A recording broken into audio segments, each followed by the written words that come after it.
Hello, friends. Welcome back to another episode of Theology in the Raw. My guest today is Dr. Mark Young, president of Denver Seminary. This guy has a huge track record. He's been a theological educator and a pastoral leader for the last 40 years with global experience. You'll hear a little bit about that in the podcast. He has a THM from Dallas Theological Seminary and a PhD in educational studies from Trinity Evangelical Divinity School. He's the author of several books. His most recent one is The Hope of the Gospel, Theological Education and the Next Evangelicalism. Mark's been a friend over the last few years. I love his humble posture. As you will hear, both of us share a very similar vision for what curious conversations look like and the role that humility needs to play in theological dialogue, especially theological dialogue across different contentious issues. So please welcome to the show for the first time, the one and only Dr. Mark Young. All right. Hey, friends, I'm here with my friend, Dr. Mark Young, president of Denver Seminary. Mark, thanks so much for being on the show. You're the first seminary president I've ever had on. So we're breaking new ground here. I can barely stand the honor of it all. Thanks, Preston, for inviting me. Tell us your background in academia, education, and how long you've been at Denver Seminary. And then I would love to hear more specifically about Denver Seminary. My best friend teaches there. I've spoken there. Love the seminary. Love to promote it. So would love to get just from your perspective, what is Denver Seminary all about? But let's start with you as a person. Who are you and where you been and where are you going? Sure. Well, in some ways, I think it would have been unlikely to imagine me in an academic world. My dad was the first person in our entire family to go to high school. We were raised in Appalachia, and education was just not a higher value. But he finished high school, and as I was growing, there never was a question about me going to school. He encouraged that, as did my mom. And I went to university, Marshall University, which is about 20 miles away from where I grew up. And it was there that I think both my calling as a minister of the gospel and as an educator were really formed and enlivened. So after that, I went to seminary. And then my wife and I served in Eastern Europe with a non-formal theological education program. So in the early 80s, we were doing theological training throughout the Soviet bloc. We lived in Europe then until 1995. The last 7 years we lived in Poland through the transitions that took place there and helped start a theological school there. Came back, went on faculty at another seminary, served on church staff, then came here in 2009 as the president. So that's kind of a brief bio of my journey in theological education. But my primary calling has always been as an educator. Okay. So you've been at, so Denver Seminary over 10 years, about 12-ish years. How would you describe Denver Seminary? For those who don't know, I know quite a bit about it, but, is it a denominational seminary? Where on the evangelical spectrum does it lie? What's the DNA of the school? Why would somebody, and you guys aren't paying me to do this. I'm not bringing you on to promote, but let me promote because I love your school. So why, I do want to ask, it sounds so sales pitchy, but why would someone consider Denver Seminary opposed to other schools? So we do have a denominational history. We were started by a Baptist group, but it became pretty clear early on that we were going to be broader than one denominational focus. I'd say Denver Seminary finds itself squarely in the center of evangelicalism. We definitely would not be a part of that harder core right wing of the movement where everything is zipped up and buttoned down really nicely. And we wouldn't necessarily be on the far left-hand side of the movement where nothing is zipped up and buttoned down. So I think, honestly, what characterizes Denver Seminary and has for many decades is a concept we call charitable orthodoxy, meaning that we have a core set of beliefs fashioned around what's been held by Christians around the world for centuries. And then we resolve to charitably engage others around those topics that are not a part of that core.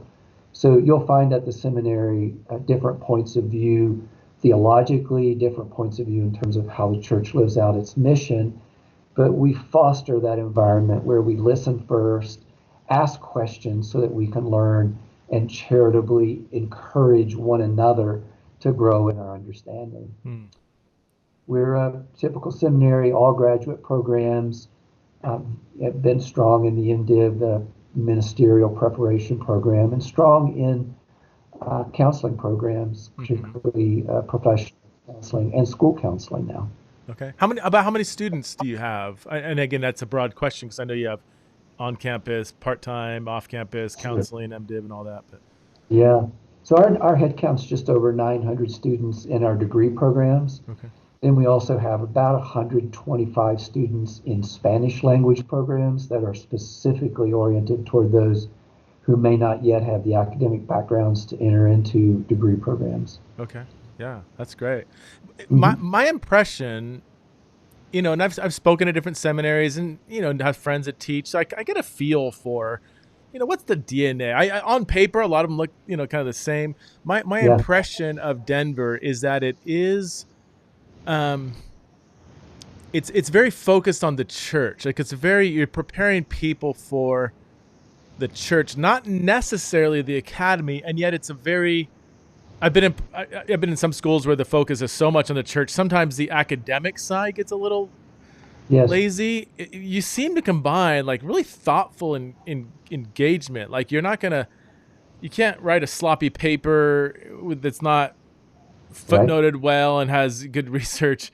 Yeah, Like so the academic quality seems to be really high, and people do go. I know several people have gone on and been professors, and yep. but the heart really is it's a very church oriented school. Would that be accurate to describe?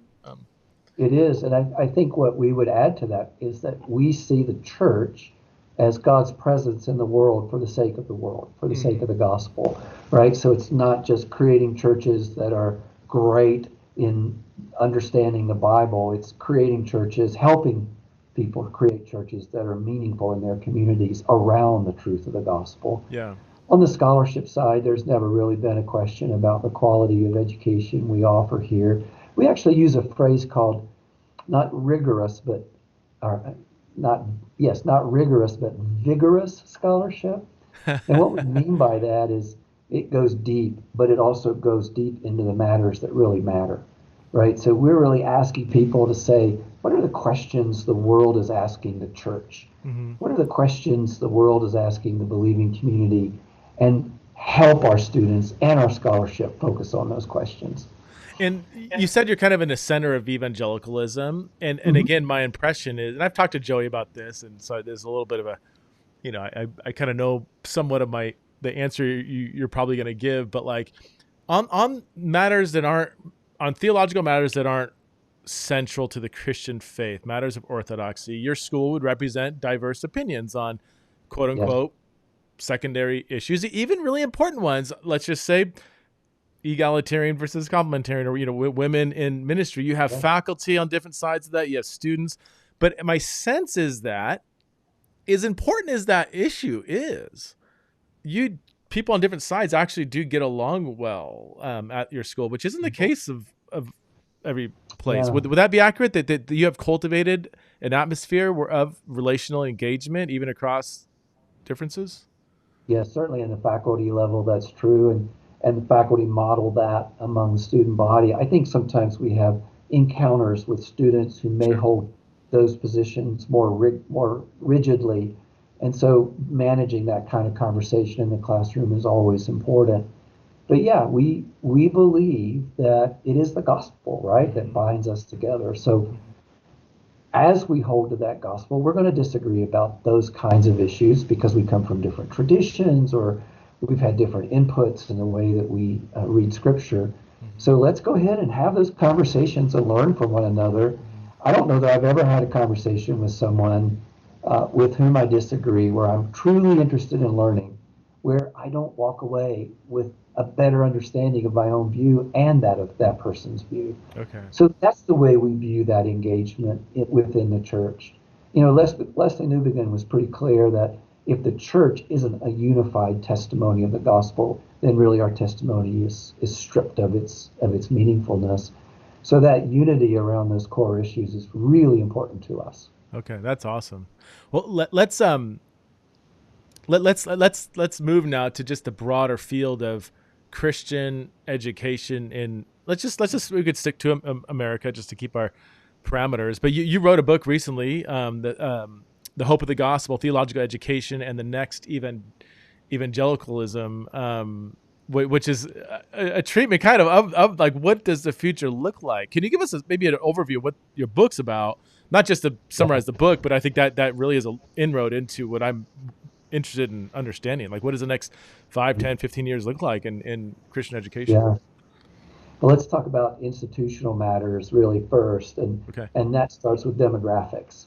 So all colleges and universities are recognizing that there is a lower number of people entering college age than we've experienced in the last several decades, to be honest. And so in that literature in higher ed, you talk about the enrollment cliff. Mm-hmm. And we're downstream from undergraduate education, but we could anticipate within the next decade that we're going to see fewer people in that age bracket that would typically be choosing graduate level education, theological education. And Christian schools are not immune to that. We're already seeing pressure on enrollments in Christian colleges and universities. And so, again, we're typically downstream from there. So we understand that we're in an industry that's under pressure to be able to have the enrollments that we need to fulfill our mission, but also to sustain ourselves financially. Mm-hmm. And I would say, the pandemic really was a bit of a winnowing process for theological schools.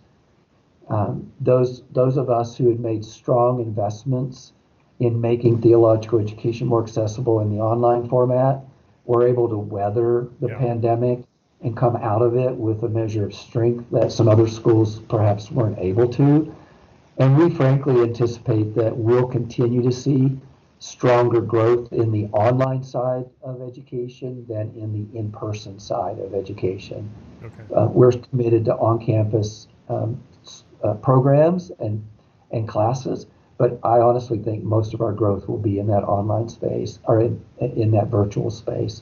Yeah. So we've made big investments there. So the enrollment side of the equation, I think, is one that we have to always keep our eyes on. What I think really is as important, if not more important, is that we have a church full of people who are asking really good questions. And sometimes, in some quarters of evangelicalism, those threats are deemed to be threatening. Mm-hmm. And we kind of lash back at people who are asking really hard questions and expressing a measure of doubt about what they're believing. I think a challenge for evangelical schools is to embrace that questioning. I mean, truth is, we don't ever learn anything if we're not asking good, hard questions, right? Mm-hmm. Yeah. All learning, really transformative learning, involves some measure of deconstruction. So Mm-hmm. I think those schools who are willing to step into those gray spaces, or what I call the white space between the lines in the Bible, and ask those questions that we don't have nailed down, buttoned down answers, and be honest about that. Those are the schools that are going to be able, I think, to speak to the students that we're getting now who are born around 2000 or in the late 90s. I think that's a critical thing, Preston, that willingness to embrace that process of questioning and the doubts that are being stimulated by the social, economic, theological, cultural, philosophical trends that we're all living in here in North America. That's good. Going back to on the growth of online, would you say that's pretty typical of almost all, if not all, schools? Like if they have an online component or virtual component, that has grown and the on-campus has gone down for the most part, or will start going down? That's a general trend. Yeah. There is, I tend to compare Denver Seminary and other like-minded schools, right? In other words, schools that students would consider when they're thinking about Denver Seminary. And in that group of 10, schools that have been aggressive in the online space are the schools that are seeing strength in enrollment that some of the other schools are not. So That's not true for all, but most. So part of that is it is what it is, right? But what are some of the pros and cons of that? Let's just say that rather than online being kind of the fringe. We also had this component over here, like maybe 5 years ago, and that whole thing possibly being inverted in the near future, where the on-campus is really the minority Yeah. experience, where most people are attending virtually. What are the pros and cons to that, if it does go that route? Yeah. Let's just, yeah, let's just start with the basics, right? Most of our students in the online space would prefer to be in person. But Okay. when you think about it, the average age of our students is 35. Oh, really? Almost all of our students, right? Almost all of our students are engaged in ministry, they have families, and for them to blow up their lives, relocate, Yeah. is too much of a cost, Right. right? So, although they might prefer to be in a classroom, most of them do, this is the only way they can access theological education. Mm-hmm. So, from that perspective, theological education for them is a must, or online education for them is a must. Mm-hmm. They're just not going to be able to take advantage. Now, what we can do is create what we call synchronous online experiences. So, if you were to teach for us, we could set you up in a classroom where you have physical students there physically present with you, and then students present with you online. And you can interact with both, and they can interact with one another. Mm-hmm. So for some students, that's a much better option than an asynchronous online course. But for some, work, distance, time, all those factors make the asynchronous experience the only one they can access. Mm-hmm. More and more students are choosing that virtual environment because instead of us saying you fit your life into Denver Seminary, they are saying you fit Denver Seminary into my life. Mm-hmm. Mm-hmm. I mean, I could just thinking So out is it a loud. good? Yeah. Go ahead. Part of me wonders, and I don't know if this is sociologically or psychologically true, but I wonder if a younger generation, that virtual and online life is way more normal than it is for anybody. I'm a Gen X or even older millennials, where this is something that came way later. Like our primary mode of life has been embodied and verbal, Yeah. but I Yeah. wonder if the younger generation, the hurdles that some people might have with an online experience, that they may not experience that, because that is more their normal, again, for good or for ill. I mean, I think Yeah. theologically you can make a good case for embodied relationships as being the best way in which we've been created, but I just wonder if the online environment may be more normal and natural for younger people coming in, so that some of the cons of an online education that exists for people my age or our age may not be as prevalent for a younger generation. Is your hunch that that's true? Has that been shown through studies or anything? Or Yeah, you see two different trends, right? Again, remember most of our students would prefer in person. They clearly articulate that. So on the other hand, the comfort level with technology and relating to one another in a mediated technological way uh, is not an issue for a lot of our students who have been doing that for a long time. Now, there are some schools making big bets that there will be a reaction to okay, the technologically driven relationships, and there will be more students who want to come back into the on-campus environment. We certainly are ready to receive those students as well, but at the same time, we have our eye firmly on that student who just can't relocate. sure, And frankly, even students who live closer by, who have to make commutes, mm-hmm. we can't always fit classes into their work lives. Yeah. So online is their only option. I noticed I taught at another seminary online. Well, it was Liberty Seminary. This is probably 14 years ago, maybe.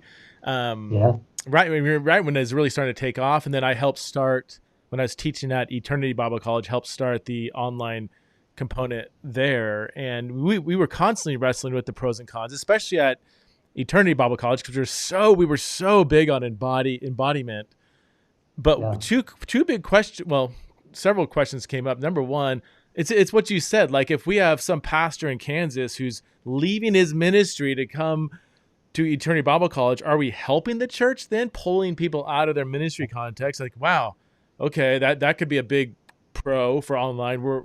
He's staying in ministry, he or she is staying in ministry, and we're going to them. But also, I've noticed just practically, there are some personalities, more introverted people, more verbal, or they take time to process that.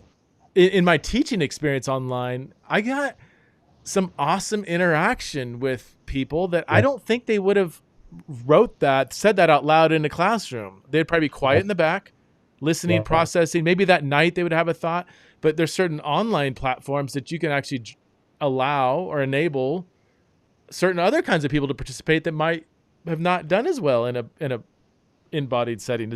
Have you found that to be true too? Yes, yes, we have. And I think one of the big differences in online education now versus when we were first getting ramped up here at Denver Seminary 15 years ago, we have intentional instructional design for asynchronous online education. Okay. So we design our courses. It's not just that old model where you have a bad recording of a professor standing in front of a classroom. We design our online courses with shorter, intense, direct to the camera content broken up by interactive engagement as well, through discussion or other types of involvement. So I think, in all honesty, yes, we have students who are more engaged in the online space than they would be in the classroom. And yes, our faculty are creating more active learning in the online space than they often do in a classroom. Now, again, for some learners, that just doesn't fit the bill, and they're not going to thrive there. But for a lot of learners, it actually is a better learning experience for them. Another question along these lines, and this is very relevant to me because I exist in a space where this is a relevant question. Is there an issue? I don't know how to frame the question. There's a lot of really, really good free online Bible information training, whatever. I mean, you think like the Bible Project, man, that's so high quality. You think Bill Mounts has this whole, you can get basically almost a seminary education for free online. You've got a lot of free, I mean, you have to wait, you have to spend some time, and not all it's the best produced. Are you facing any kind of, this isn't the right word, I'll just say competition. Not that you're trying to be competitive, but is all that free stuff out there hindering people wanting to go and pay for, accredited actual content? Or do you still feel like there's still always going to be a great hunger for something more guided and, accredited and so on? Yeah. Well, first of all, let me say anyone who's in ministry and seeks any kind of organized theological training, I'm all for it. Okay. The truth is, in the broader evangelical movement, historically, more pastors and more Bible teachers don't have any type of organized theological training than do.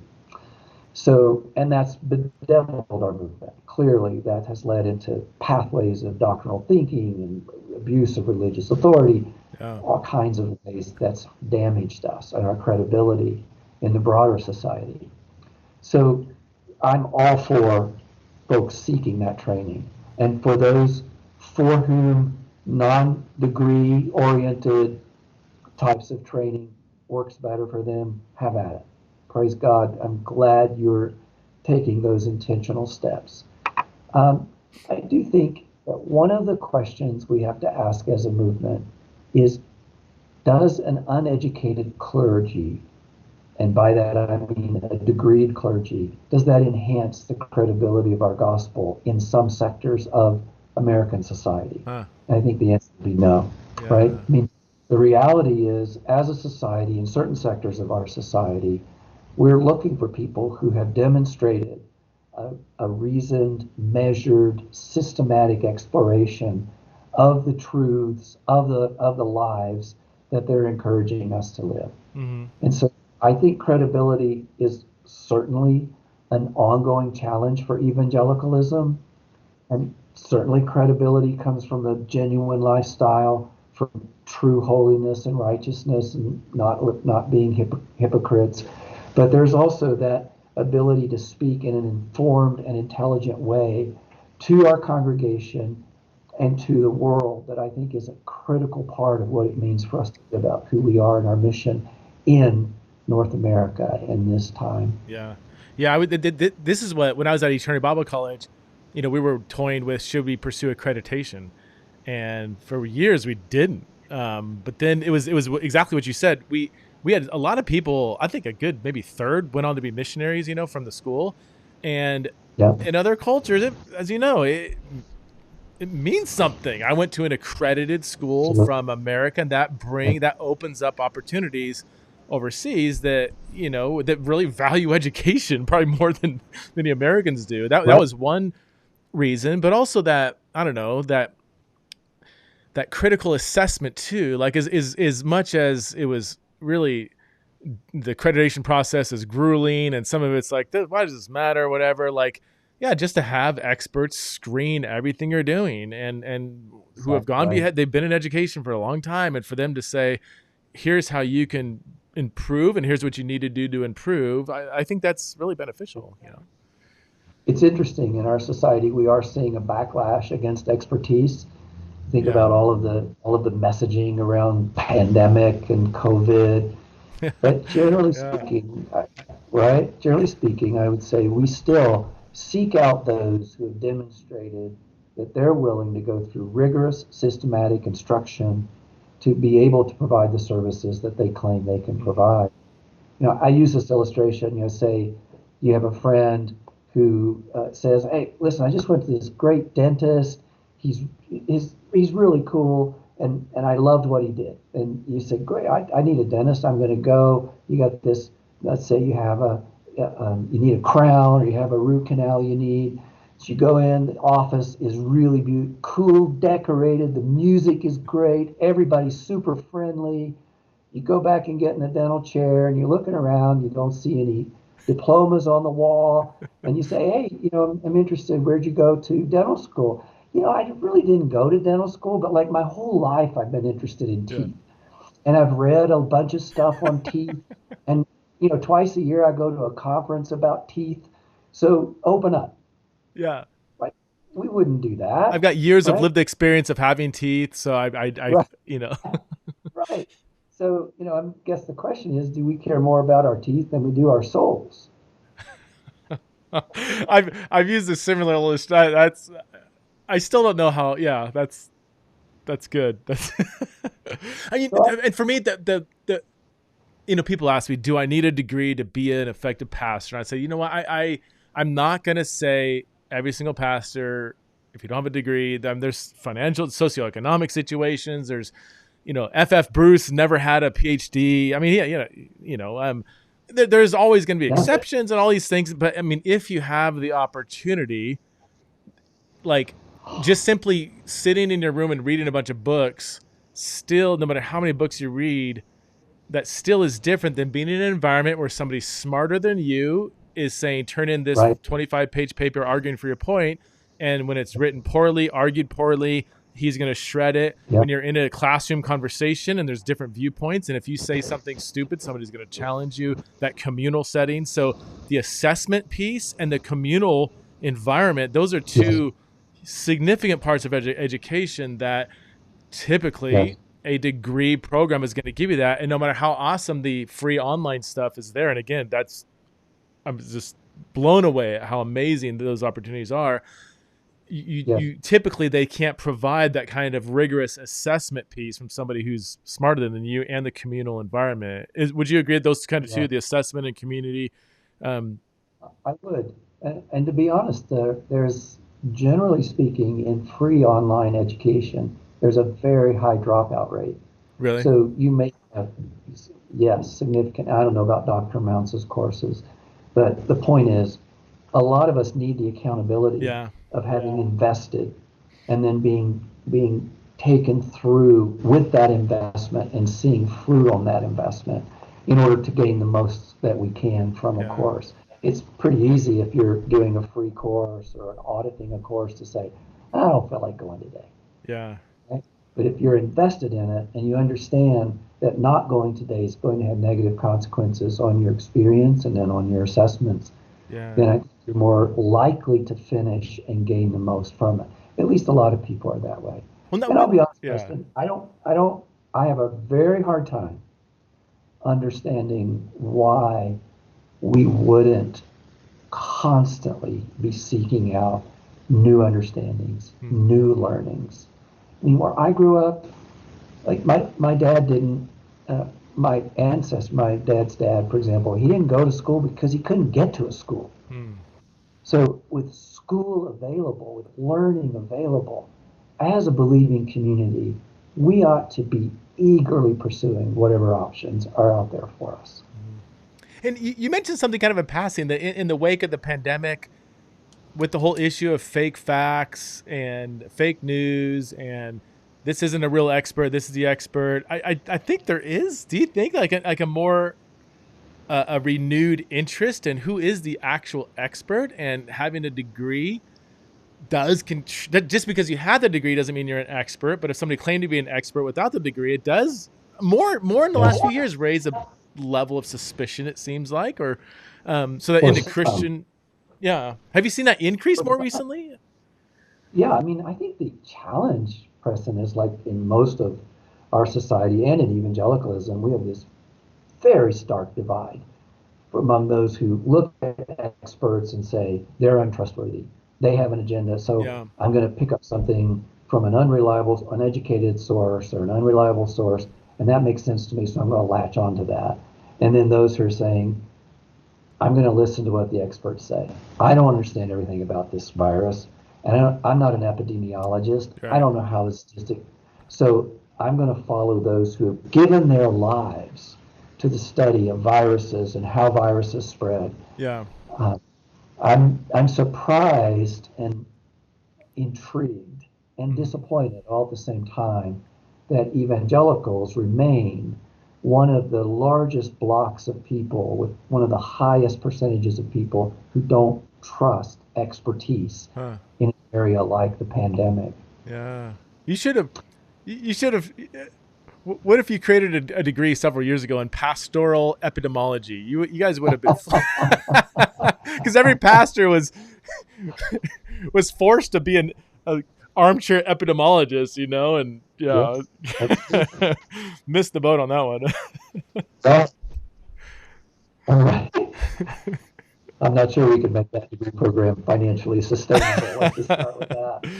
Okay, But so that's right. We don't have epidemiologists. We do live in a society with amazingly advanced understanding of all of the factors that went into the medical response to the mm, pandemic and the social response. So I just I think as a movement we need to kind of step back, take a good hard look at how we divided around our response to that expertise and ask those deeper questions. What's undergirding that? mm, What's driving that suspicion related to expertise? The same would be true with climate change, right?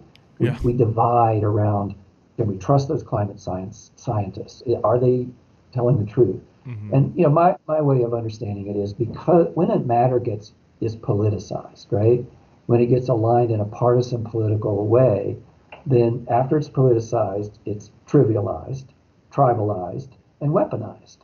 And as a result, it's impossible almost to see people move out of that tribe that they've been put in or that they've chosen to be a part of, and then weaponizing their position against those who take a different yeah, view. And you, that's not the way we're called to live as the people of God. It's a tragedy that the evangelical community is just as divided, just as yeah. polarized, just as engaged in that tribal function of division and suspicion as the broader society. It breaks my heart. Yeah. That's why there's so much value in what you said early on about, if as a faculty, if you can model collegiality Yes. across important convictions, that Yeah. modeling, and that's just almost like it's just that creates an environmental air that people are going to breathe for 2, 3, 4, 5 years, however long, And that the value on that, it's just it's so much higher than I think you could even realize. Because I've been in environments where it's not that, where the kind of toxic, partisan, tribalistic, they're the enemy kind of, you breathe that air for a while and you just, it just seeps into your bones, you know? And you end up destroying lives and families and churches. And that's really true. That's why fundamentalism is as much a value set as it is a set of beliefs. And the high values in fundamentalism are that sense of control, right? So I want to make sure everything's certain, everything's buttoned down, everybody's thinking the same way. I want to conserve and control. And once you develop that value system, then you're really not interested in learning how other people outside that controlled environment think.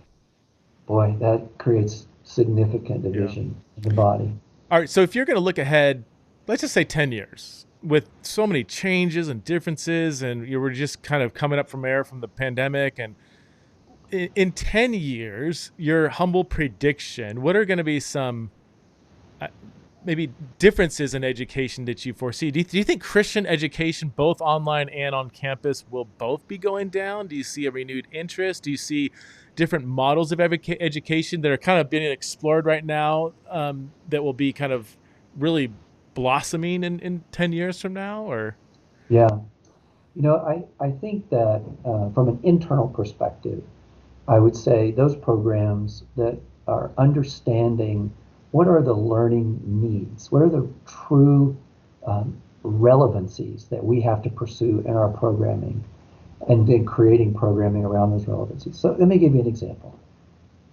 In my own theological training, I had a semester that included theological anthropology. Not once did we talk about racism. Wow. Not once. Right? So if we're going to teach theological anthropology and not talk about the reality of racism and the reality of power structures and the way we live out power and distance, then I don't think we're going to be providing a theological education that's relevant to the questions that are being asked. Same would be true with sexuality. Sure. In theological anthropology, what role does sexuality play in our instruction? Back in some schools, we're still fighting over the tripartite versus the bipartite model of humanity, right? How trivial is that? So creating those relevancies, understanding them, and creating programming that answers the questions that the world is asking us. I think is critical for programs moving forward. And then I would say that the second thing that has to be a part of those schools that are going to continue to thrive is back to that accessibility question. Okay. Can programming available? I would say we're going to see more of a winnowing of schools. So, for example, I've been the president of the Association of Theological Schools for the last couple of years, and we are seeing a number of schools either being taken into a merger or schools simply closing their doors. So I do think we'll continue to see some of the schools reach those thresholds where they can't thrive, and they'll eventually close. So I'm not going to say there are going to be fewer schools, because what really interests me is I think we had 11 schools close of an evangelical nature in the last couple of years, and 15 new schools got started, right? So there are a lot of folks who are out there saying, well, you guys aren't doing it right, so we're going to do it right. So I think we'll see dynamism. We'll see new schools, new models emerge, while schools that really haven't made the changes they need to make will fall away.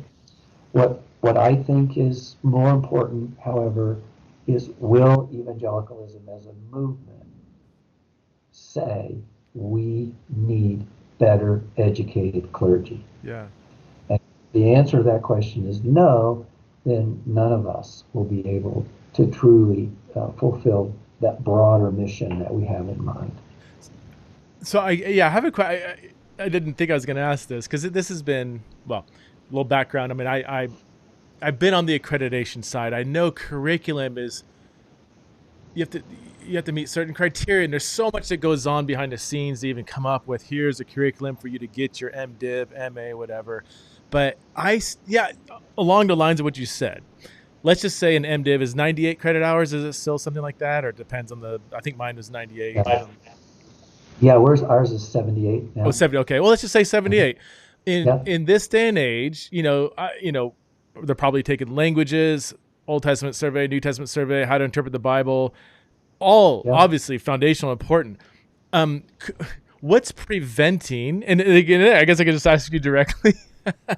You can make a really good case that of 78 credit hours, 6 of those should be devoted to mandatory training on sexuality and gender. Another 6 on race, racism, not as a month-long portion of one optional ethics Right. class. Like Right. I mean, every pastor these are front and center on their desk.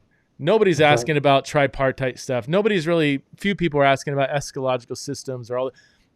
I don't want to. To me, I'm a theologian. All of it's important. I think it should be a 200 credit hour degree. But man, it just why aren't schools making this just as essential as something like an Old Testament survey, that you're not going to leave this school unless you've had a semester and a half of Greek, or a year and a half of Greek, and a year and a half in ethical theological training in sexuality and gender, because these are the emails you're going to get Monday through Friday the second you That's leave right. this place. And I know that's kind of idealistic, and I know it's the world I live in, but I'm like, Yeah. what are your thoughts on You know, I'll say it this way. Academic institutions are famous for moving at glacial speed, that? right? And part of the challenge, Preston, is that the curricular content tends to be driven by the disciplines, the academic disciplines, Okay. right? And so historically, what we just discussed hasn't been a part of that arena of topics in an academic discipline. Okay. So at the institutional level, then each school, and with administration and faculty working together, can begin to bring about a broadening of what is the content then that's truly relevant. But faculty control the curricula. So we work with them. It takes nudging, it takes urging, it takes a lot of conversations to bring about that change. And again, it's not a matter of what's important and what's not important. It's a matter of what's important, what's really important. Yeah. Right? It's elevating those questions where folks are actually living. So I do think we're making progress, and I don't think you can always measure progress about the way a school addresses a topic by the number of credit hours devoted to, whatever's Sure. in the tagline. I think what we're asking for is, do the learning outcomes in a number of classes address these kinds of questions? So Yeah. I would add climate to that list. I think that Right. also has to be a part. And let's just say stewardship of Mm-hmm. creation. So when we think about how we create nomenclature around courses, that's where the traditions kick in really strong. And for some students, they need to see those traditional markers. But when we ask about learning outcomes, content, reading lists, what are students actually engaged in, we are seeing breadth and movement in those arenas Okay. that we talked about. I know and I've been part of 2 curricula changes. I came into Cedarville University right after they had made significant changes, so I got kind of the aftermath, and they talked about the hundreds of hours it took to, and then at Yeah. Eternity Bible College, actually same thing, kind of in the middle of moving from a more traditional, like, take theology 1, theology 2, theology 3, theology 4, to more of a biblical theology model, to where students would basically spend the first 3 years combing through the scriptures twice. First Mhm. year survey, second year combing through the Old Testament, third year combing through the New Testament. And we've put all our theology at the end in a more historical framework, saying, here's historically how the church is reflected on that. I thought it was great. It was just very exegetically driven. But those changes take, it's to just say, hey, we should do a bunch of these classes on sexuality. I know that on the outside looks like, let's just do that. And I know internally it's just not that simple. But I would love to see change. Because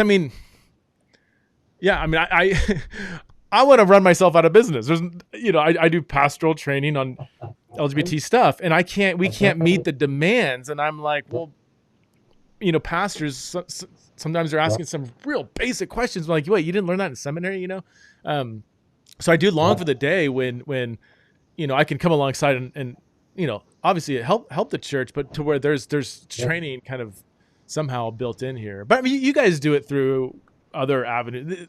There, like you said, just because may not be part of the curricula, there's other ways in which the seminary can help educate the student. But yeah. Somebody asked me one time, why is curriculum revision so difficult in higher ed? And my answer was, it's like telling people their kids are ugly, right? No, nobody wants to hear that. So, and the curricula is what the faculty have given birth to. So they own it, and that's great. We want that. And I would say here at Denver Seminary, we completely revised our MDiv, chopped a 20%, 25% out of it, and we did that in an academic year. Yeah. It was a tough process. Everybody had to give something up. Everybody, had to sacrifice in some way, had to admit that what we were doing wasn't going to work moving forward. And I want to applaud our faculty. I see in them unusual collegiality and commitment to the whole, which I haven't seen in some other schools. And just to be frank, I mean, Joey teaches for you. He's my best friend. And so I'll ask him, look, it seems like you guys get along well, but do you really? Like, give me the gossip, And he's like, and he would tell me.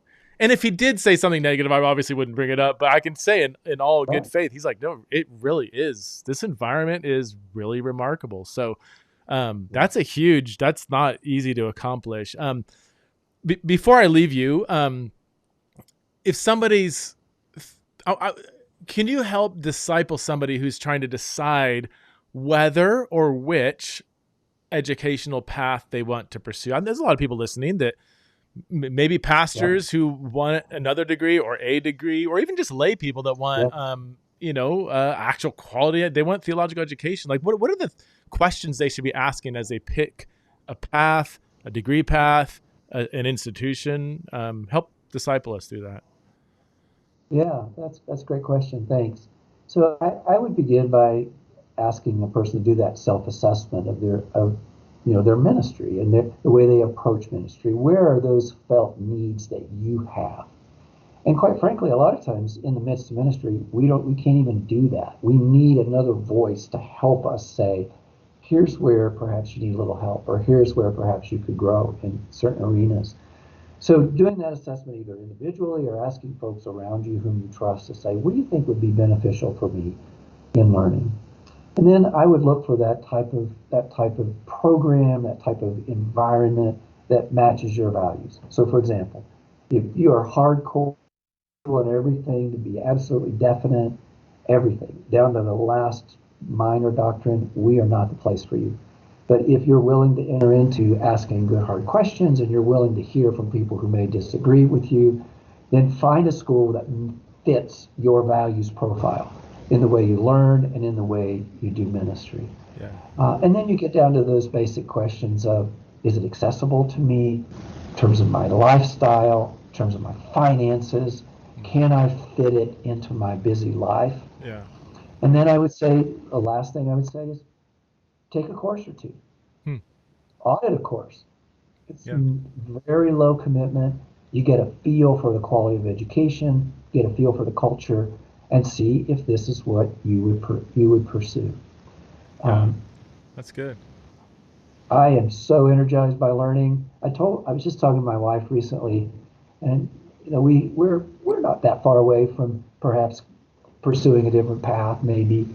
And I said, what I'd really like to do is go back and get a physics degree, right? And she looked cross-eyed, like that's not really where we are, right? So, but I just am terminally curious. There's hardly anything out there academically that I wouldn't say, oh, I'd love to do that, or I'd love to do that. So I want to encourage folks who are listening, develop that curiosity gene, develop that impulse to say, I don't know all that I would like to know. Where can I step into the next learning experience? And if it's a degree program, if you want that environment that is not hard and buttoned down, Yeah. check us out. I think we'd be a good place for you. Terminally curious. Did you coin that phrase? I love that phrase. That I is, don't know. You know how phrases go. You may have read it and yeah. you don't know where you're. So I don't know where I got it. I'm gonna use it. And it never made sense to me. Well, I guess it used to, but it doesn't anymore. And people are like, no, I want to go to a school that agrees with everything I already believe in. It's like, wait. So you're gonna pay Right. money to have people tell you what you already know? Why? That doesn't make sense to me. Like, no, I need them to line up with where I'm at. Assumes that I already have the truth. It's like, why would you pay money to just say, people tell you what you already are saying? Like, that just doesn't. But people think that way. I used to think that way. I mean, it's a safe environment, and they have the truth. And I don't know. That's right. I do think there is a fragility to our faith that we're not often willing to admit. And so we're afraid if somebody asks us, or we're asked to delve into questions that we can't see an answer right away, that our faith isn't strong enough to endure that. So I think there is an insecurity or perhaps a fragility of faith that we just need to be honest about. And then as we step into learning, recognize that true transformative learning for a time is disorienting. Yeah. It requires us to step into questions that we don't want to ask and hear answers that we may not have want to hear. Yeah. And then help in a community of other learners and a professor to come to some understandings that you wouldn't have gotten to unless you were willing to step into that uncertainty. That's a good word. Well, Mark, thanks so much for being on the podcast. Talk to you for hours, but I'm going to get to talk to you at least at the time of this recording in a couple weeks when I'm out at Denver Seminary. So, yeah. Appreciate what you do, Preston, very much. Your voice matters a lot to the broader church and to us specifically. So thank you for staying in what you're doing, because you're doing it beautifully. Thank you so much. I appreciate it, Mark. Take care. All right. God bless.